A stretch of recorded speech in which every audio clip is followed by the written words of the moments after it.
સુરતમાં anti human trafficking સેલની સૌથી મોટી કાર્યવાહી થઈ હોવાના સમાચાર પ્રાપ્ત થઈ રહ્યા છે। 13 થાઈલેન્ડની યુવતીઓ સહિત 22 લોકોની ધરપકડ। 13 થાઈલેન્ડની યુવતીઓ, 5 ગ્રાહકો અને 4 સંચાલકો ને ઝડપી પાડવામાં આવ્યા છે।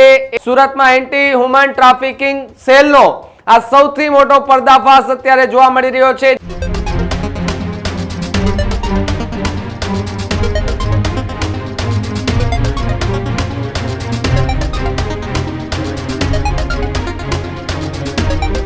નમસ્કાર, આપ જોઈ રહ્યા છો ન્યૂઝ રૂમ અને આપની સાથે હું છું ભાવિક। સમાચાર સુરતથી સામે આવી રહ્યા છે કે જ્યાં પોલીસની સૌથી મોટી કાર્યવાહી અત્યારે જોવા મળી રહી છે।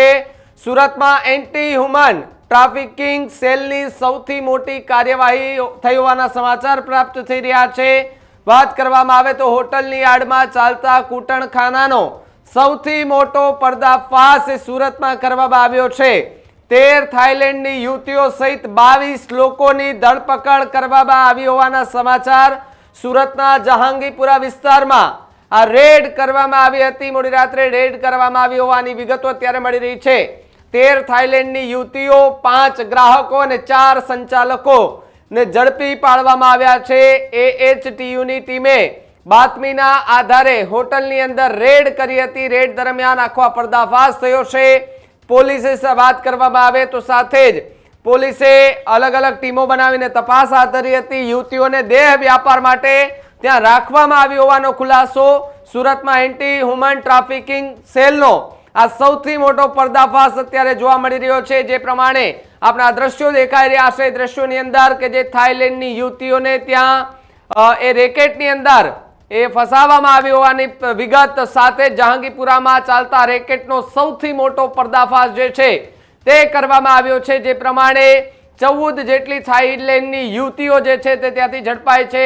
એ તમામે તમામ યુવતીઓને ત્યાંથી મુક્ત કરવામાં આવી છે। 4 થી 5 જેટલા ગ્રાહકો એ હોટલની અંદરથી ઝડપી પાડવામાં આવ્યા છે। તો બીજી તરફ બાતમીના આધારે કહી શકાય કે જે ટ્રાફિકિંગની જે સેલની ટીમ હતી તેમના દ્વારા એક ડમી ગ્રાહક બનાવવામાં આવ્યો। એ ડમી ગ્રાહકને હોટલની અંદર મોકલવામાં આવ્યો। ત્યાં જે કામગીરી ચાલતી હતી તેની વિગતો મેળવવામાં આવી અને એ બાદ તરત જ ત્યાં રેડ કરવામાં આવતા હોટલની અંદર ખળભળાટ મચ્યો હતો। તમામે તમામ લોકોમાં ભગદોડ મચી ગઈ હતી અને પોલીસની ટીમ ત્યાં પહોંચી અને તમામે તમામ લોકોની એ ધરપકડ કરી હતી। જેમાં મહિલા પોલીસ હતા, એમને પણ જે લેડીઝ હતા એ તમામે તમામને બહાર કાઢવાના સાથે જ એમના ઉપર કાર્યવાહી કરવાની તજવીજ હાથ ધરી હતી। જે પ્રમાણે AHTUની આ સૌથી મોટી રેડ પણ કહી શકાય છે। સાથે સાથે રાજ્યની અંદર આ પ્રકારના કેટલીક જગ્યાએ એ કૂટણખાનાઓ હજુ પણ ચાલે છે, જેની ઉપર કાર્યવાહી કરવામાં આવશે કે કેમ સવાલો એ ઊભા થઈ રહ્યા છે। હજુ આ એક જગ્યાએ કાર્યવાહી કરવામાં આવી છે। આવા અનેક જગ્યાએ કૂટણખાના એ સુરત, અમદાવાદ બધી જગ્યાએ લગભગ ચાલુ છે। પોલીસની રહેમ નજર હેઠળ તે આ બધું જ ચાલતું હોવાના દાવાઓ જે છે તે થઈ રહ્યા છે, લોકમુખે ચર્ચાઓ થઈ રહી છે।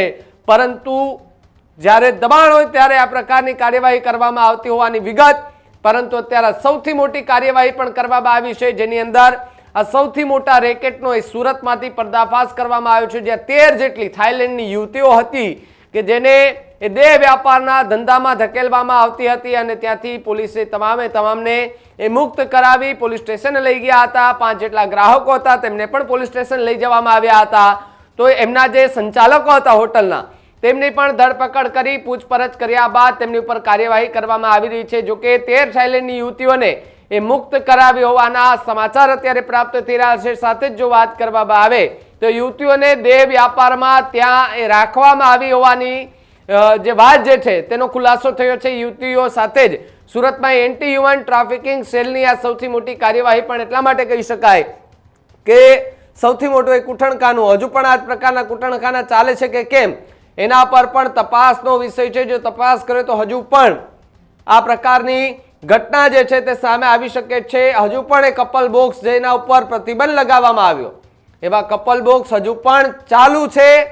એ વાત આપણે નકારી પણ ન શકીએ ને। બેફામ રીતે કપલ બોક્સો ચાલે છે એના ઉપર પણ કાર્યવાહી થવી જોઈએ।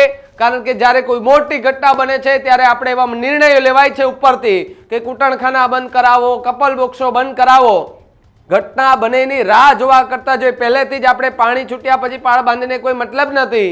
પાણી છૂટે પહેલા પાળ બાંધી લેવી પડે જેથી કરીને કોઈ જાતને આ પ્રકારની ઘટના ન થાય. સાથે જ જે આ યુવતીઓ જે છે તે થાઈલેન્ડની હતી, 14 જેટલી યુવતીઓ, હજુ પણ કેટલીક યુવતીઓ છે કે કેમ, અહીંયા કેટલી યુવતીઓને લાવવામાં આવી હતી, કઈ કઈ રીતે કામગીરી કરવામાં આવતી હતી, અહીંયાથી બીજે મોકલવામાં આવતી હતી કે કેમ, આ તમામે વાતને લઈ એ પોલીસ જે છે તે અત્યારે તપાસ કરી રહી છે. સાથે જ હજુ પણ અલગ અલગ ટીમો બનાવીને વિવિધ એ હોટલોમાં પણ કદાચ તપાસ થઈ શકે તે પ્રકારની માહિતી છે. અને જો તપાસ થાય છે તો આ પ્રકારના કૂટણખાના ઝડપાય છે કે કેમ, આ પણ સવાલ અહીંયા ઉભો થઈ રહ્યો છે. હોટલની આડમાં અનેક વખત એ કૂટણખાના ચાલતા હોવાની વિગતો મળતી હોય છે, જેની અંદર ભારત સાથે સાથે વિદેશી મહિલાઓ જે છે તેની પણ ધરપકડ કરવામાં આવતી હોય છે. સાથે સાથે અમુક ટાઈમે એવી ઘટના બનતી હોય છે કે જેમાં એ લોકોને ગેરકાયદેસર રીતે ત્યાં રહેવા માટેની સુવિધા આપી દે, એની પાસે કામકાજ કરાવે અને સાથે જ પૈસાઓ જે છે એ પડાવવાની વાત જે સામે આવતી હોય છે. પરંતુ આ સુરતની અંદર અત્યારે એક હોટલની અંદર એ રેડ પાડવામાં આવી હતી. રેડ દરમિયાન આખો કૂટણખાનું ઝડપાતા એ વિસ્તારમાં ચકચાર મચી ગઈ છે.